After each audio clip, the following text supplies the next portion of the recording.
네, 안녕하세요. 데키마스요입니다.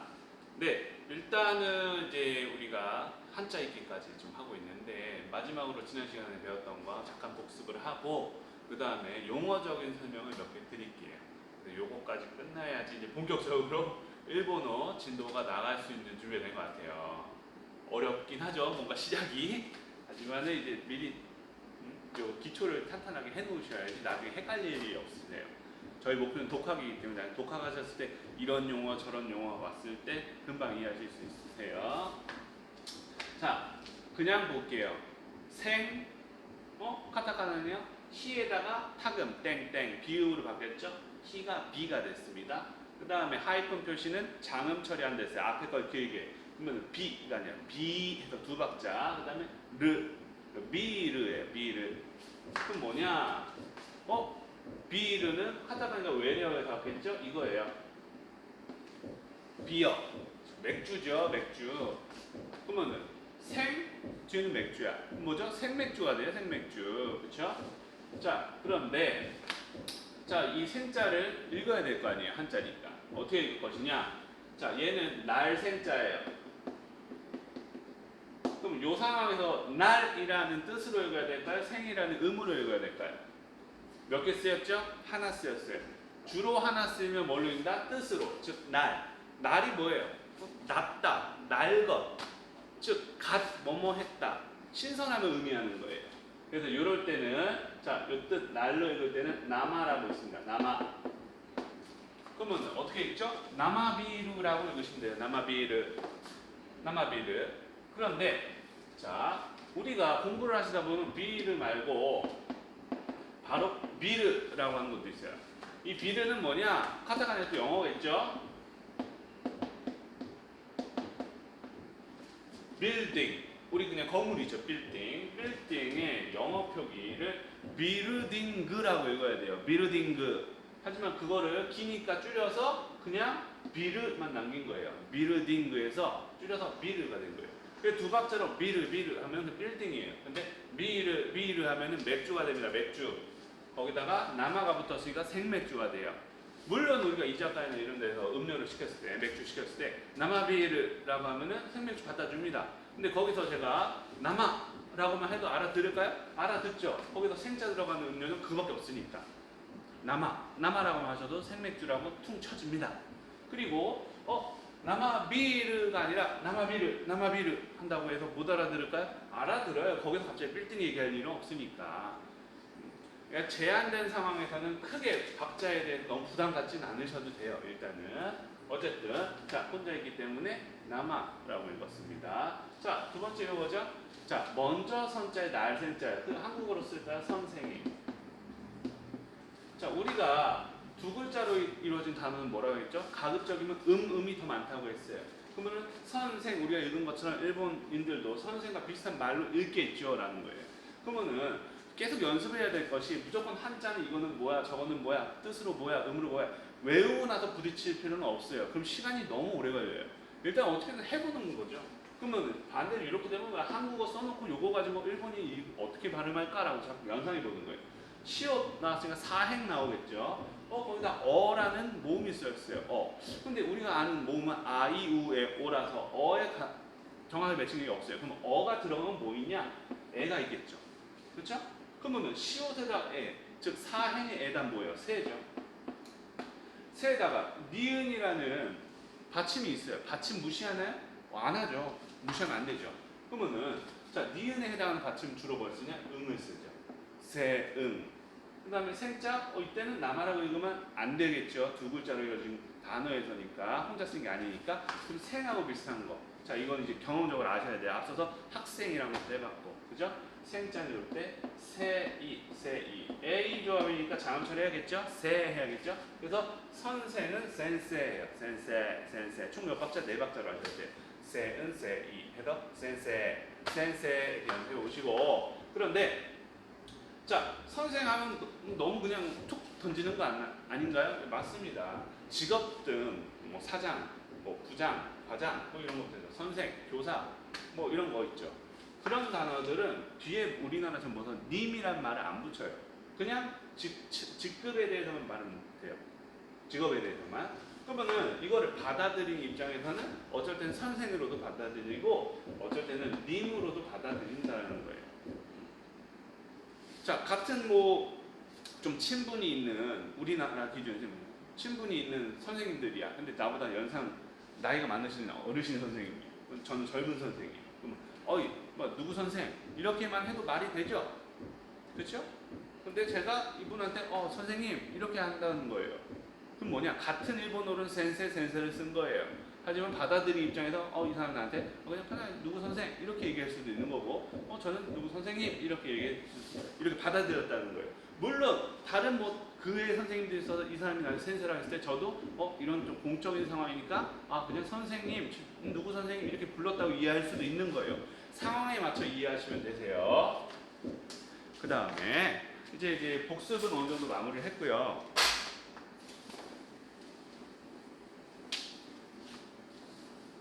여러분들이 이제 공부하시면서 많이 듣게 될 용어 중에 하나가 이제 요미가나, 후리가나, 루비. 아마 루비는 많이 듣지는 못하실 것 같아요.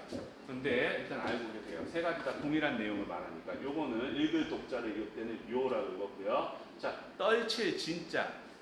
자, 이거는 후라고 읽었고. 이거는 카타카나가 루비. 그냥 이렇게 읽으시면 돼요.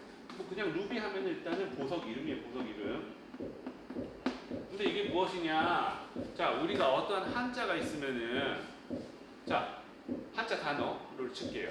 자, 그 한자를 처음 와서 이거 어떻게 하는지 모르잖아요. 그죠?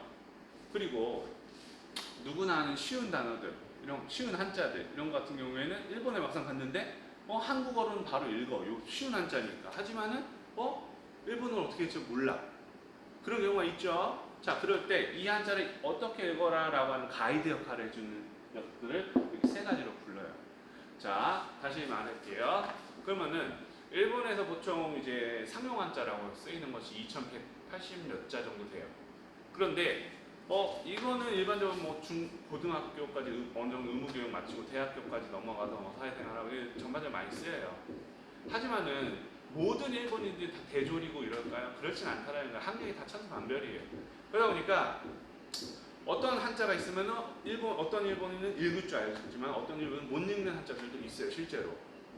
그렇다면은 2000자를 우리가 다 공부를 해야 되냐? 그럴 필요는 없다는 거예요. 그러면 어느 정도 알면 되느냐? 보통 초등학교 때 배우는 한자들 같은 경우에는 대부분 다 초등학교 다 간다 치니까. 그럼 거기에 나온 한자는 누구나 다 알 거라고 예상은 하죠. 중고등학교 때 배우는 한자보다는. 그렇기 때문에 초등학교 6학년 때 배우는 한자가 한 1006자 정도 되는 것 같아요. 즉 얼추 천자문이죠. 이 천자문만 알면 돼요. 근데 우리가 무조건 또 천자문 다 알면 되냐? 아니요. 다 몰라도 돼요. 다만 대충 봐서 이거 읽을 줄은 알면 좋아요. 그래서 자주 보라는 말씀을 드리는 거. 언제 그 천자문 지금 와서 다 쓰고 외워요. 딱 봤을 때 대충 이거 뭐야 라고 읽을 정도는 되면 좋습니다. 그런 천자문 안에 뭐냐? 월화수목금토 이럴 때 그것도 있고 뭐들 상중하 이런 거 다 포함해서 천자문인 거예요. 그러니까 분량이 좀 줄어들죠. 그런데 그런 일본인들 기준에서 만약에 기사나 뭐 신문 이런 거에 갔을 때 한자를 안 쓰니까 일본인들은 쓸 수밖에 없죠. 그러니까 어려운 한자나 잘 쓰이지 않았던 한자 그런 단어 만들어진 단어는 뭐냐? 위에다가 이렇게 읽으세요 라고 적어주는 거예요. 그게 뭐다? 요미가나 후리가나 루비라고 합니다. 사람에 따라서 선호하는 말로 하면 돼요. 물론 가르치시는 선생님들도 보면은 어떤 분은 요미가나 많이 쓰고 어떤 후리가나 어떤 분은 루비라는 걸 씁니다. 시험 문제에서도 다음 한자 단어에 요미가나는 아니면 다음 한자에 루비는 그 다음 후리가나는 이런 식으로 나와요. 그래서 자 요미가나 뭐냐 이렇게 읽어라 가나 문자를 그 한자라는 문자를 이렇게 읽어라. 후리가나는 그 문자 한자를 후리가나 후루라는 동사의 명사가 된 거예요. 자 뭐냐면은 후루는 그래서 음을 달다는 원래는 떨치다 뭐 떨리다 뭐 이런 뭐 휘두르다 이런 뜻이지만은 그 뜻 중에 하나 보면은 음을 달다 소리 내는 거를 달다. 그래서 이 한자 이렇게 소리 내서 읽어라. 루비는 뭐냐면은 예전에 이제 일본에서 한자 쓰고 그 위에다 뭐 독자들 위해서 뭐 이렇게 읽으세요라고 했을 텐데 다 인쇄에 관련된 거예요. 인쇄를 할 때 한자를 좀 더 크게 쓰고 그 위에 있는 요미가나 후리가나 이런 애들 좀 작게 썼겠죠. 이 맞는 이 활자 크기가 한 7, 8포인트 되는데 이게 일본 말이 아니에요. 카타카나니까. 영어죠. 영어에서 왔어요. 즉 당시에 활판 제조 기술이 좀 모자랐는지 영국에서 수입해서 썼나 봐요. 그때 보통적으로 일반적으로 쓰는 그 요미가나 후리가나 글자 포인트가 7, 8포인트 정도였는데 그 포인트에 대한 활자를 영국에서는 보석 이름을 붙여서 달았대요. 그때 그 활자 크기를 루비라고 불렀던 거예요. 그래서 일반적으로 쓰이는 글자 크기를 루비라고 해서 그게 지금 그냥 요미가나 후리가나 동일하게 쓰였다고 보시면 돼요. 물론 다른 포인트에 대한 단어를 다 있죠. 제일 작은 게 아마 다이아몬드 해서 다이아몬드고 그 다음 것이 파르 해서 펄 진주 그 다음이 이제 루비 그 다음 게 에메랄드 에메랄드 이렇게 있지만 일반적으로 루비라고 했어요. 그래서 요미가나 후리가나 루비보다 어떤 한자 단어나 모두 한자가 있다. 그럼 이 한자 이렇게 읽어라라고 위에 적어주는 것, 가이드해주는 것 이런 얘기예요. 그래서 일반적인 교재를 보면은 초급에서 명사, 형사 파트까지는 대부분 한자가 있으면 그게 다 요미가나를 다 붙여줍니다. 그런데 동사 때부터는 애지간한 것, 좀 쉽다 생각하는 거 앞에 한 번쯤 나왔다는 애는 안 붙여요. 새로 나온 단어는 붙여줘도. 그러면은 반대적으로 우리가 일본에 갔을 때 안내문이나 뭐 이런 거를 봤을 때 되게 쉬운 한자 같은 경우에 요미가나 후리가나 루비 이런 게 달려 있을까요? 안 달려 있어요. 그래서 어느 정도는 공부하실 때 한자를 먼저 보고 지금 당장 모르니까 무슨 단어 보면 위에 있는 것만 볼 거예요. 그러지 마세요. 일단 한자 먼저 보서 눈에 익히세요. 그래서 먼저 머릿속에서 한번 생각해 보세요. 이거 내가 아는 한자인가 아니면 뭘까 고민해 보고 그 다음에 모르겠다 한번 보세요. 그럼 내가 이 한자 뭔지 알 것 같아. 알면은 그 다음 보세요. 본인이 생각하는 발음이랑 비슷한지 아닌지. 그게 매칭을 꼭 시켜보는 연습 해보셔야 됩니다. 그래서 요 세 가지 얘기를 했는데 또 이제 다른 얘기를 또 해보겠습니다. 이번에는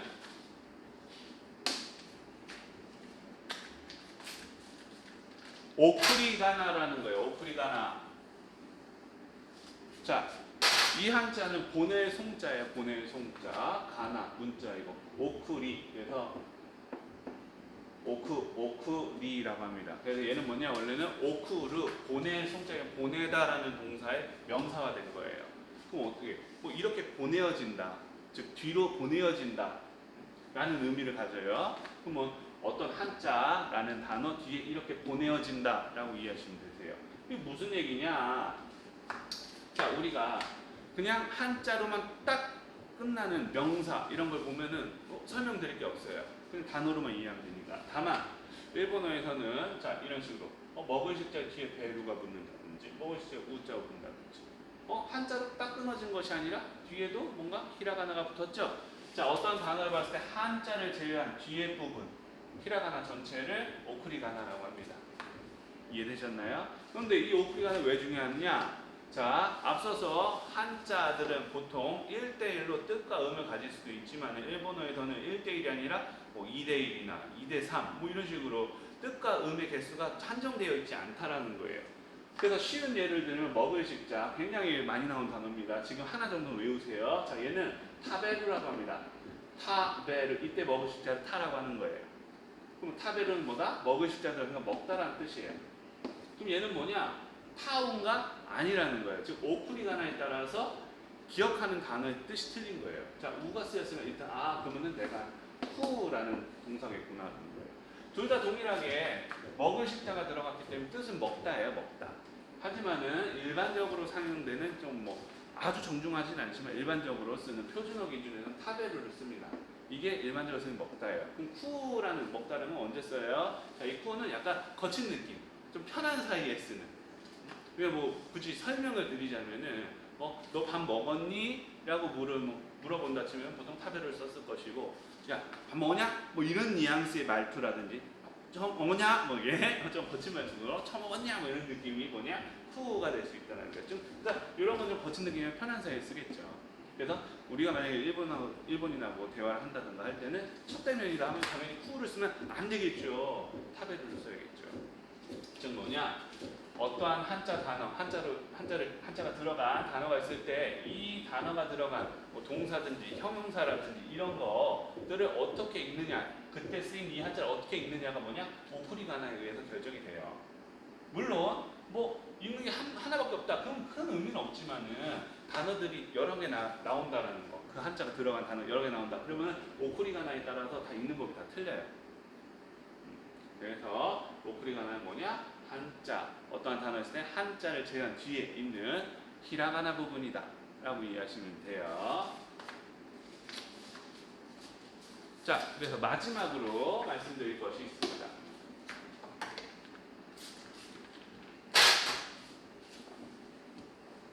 자, 이 단어는 처음 보실 게 아니야. 아마 지난 시간인가 지난 정도에 나왔을 거예요. 뭐냐? 화해화제 말씀 어자. 그래서 화어지만은 화어라는 걸 일본식으로 읽다면은 와고라고 합니다. 와고.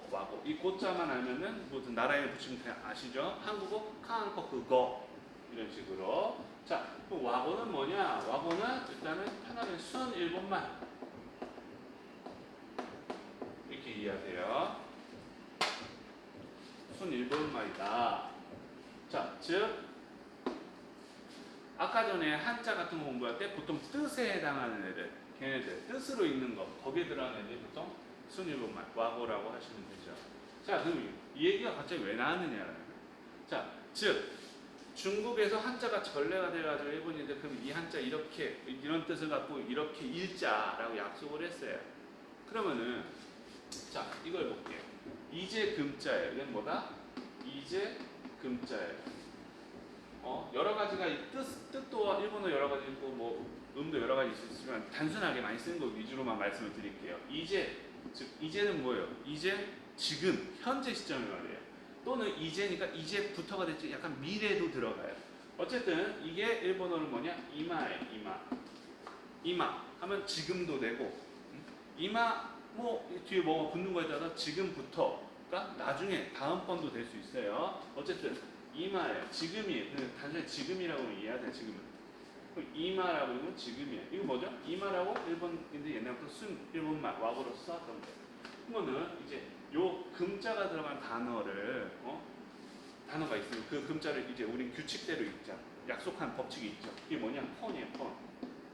물론 다른 것도 있지만 일단 대표적으로 폰 쓰시면 돼요. 폰. 그러면은 자 이마와 폰 좋았어요. 여기까지 뭐 이해했어. 그럼 얘는 어떻게 읽느냐 이거예요. 금자와 일이에요. 그럼 그대로 금일이네. 우리가 금일이라는 말 쓰나요? 잘 안 써요. 회화에서는. 하지만 우리 문서상이나 좀 딱딱한 어투로 하면 이해를 해요. 금일 무슨 행사가 있습니다. 이런 식으로 뭐죠? 오늘 무슨 행사가 있다는 거죠.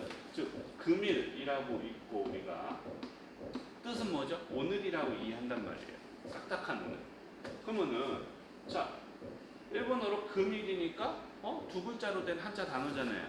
그러면은 읽어야 되잖아요. 그럼 약속된 법칙에 읽으면은 자 금자니까 콘 일자는 이럴 때는 니찌라고 읽어요. 그럼 콘니찌가 되네. 콘니찌. 금일이네. 그런데 금일 딱딱하잖아요. 우리 안 쓴다고 했죠. 일본인들도 마찬가지예요. 콘니찌 해서 금일이란 말 딱딱하게 안 써요. 그럼 뭘 쓰냐? 오늘에 해당하는 와고를 쓴다는 거예요. 그럼 뭐예요? 근데 이 두 개를 하면 이마히 뭐 이런 식으로 될 수밖에 없어요. 아직 모르시지만 이마히 하여튼 이마이란 말 우리 못 들어봤어요. 뭘 들어봤냐? 들어봤다 치면은 켜 요음에다 우니까 오우 조합 장음이죠. 켜가 오늘이라고 그냥 무조건 외웠던 분들이 많으실 거예요. 그럼 뭐냐? 자 얘는 뭐냐? 금일이지만 뜻이 뭐예요? 오늘이에요. 즉 일본인들 옛날부터 오늘이란 말로 켜 거렸어요. 하지만 이 켜에 맞춰서 법칙대로 맞는 한자를 끌어올려고 하니까 전혀 뜻이 안 맞는 거예요. 지금 뭐냐? 그러면은 쿄라고 우리 쓰고 요거에 맞는 뜻에 해당하는 한자만 갖다 쓰자. 그걸로 표현하자. 이게 아테지라고 합니다. 아테지. 자, 아테지라고 해서 뜻에 맞는 글자를 갖다 쓴 거예요. 다시 정리할게요. 자, 한자 법칙이 있음에도 불구하고 금일이라는 거를 딱딱하게 느끼다 보니까 예전부터 쓰던 와고로서 쓰기로 한 거예요. 그럼 뭐예요? 쿄라는 오늘이란 말로 쓴 거예요. 하지만 이 쿄라고 쓰고 이 쿄에 맞는 한자를 갖다 하니까 전혀 안 맞아요. 의미가. 일단 한자로도 표기를 해야 되는데 그러면은 이런 의미를 갖게 돼. 딱 보면은 오늘이란 느낌이 받는 한자만 갖다 쓰자. 그리고 읽을 땐 뭘로 읽자? 원래 쓰던 와고로서 쿄라고 읽자. 자, 이렇게 금일 쓰면은 원래 자기네들이 약속한 법칙 때문에 콘니찌를 써야 돼요. 하지만 이 딱딱하게 쓰지 말고 옛날부터 쓰던 와고로서 쿄라고 읽자. 이렇게 약속을 한 거예요. 그래서 금일이라고 쓰고 어떻게 읽는다? 쿄라고 읽어요. 이렇게 된 것이 뭐냐? 아테지인 거예요.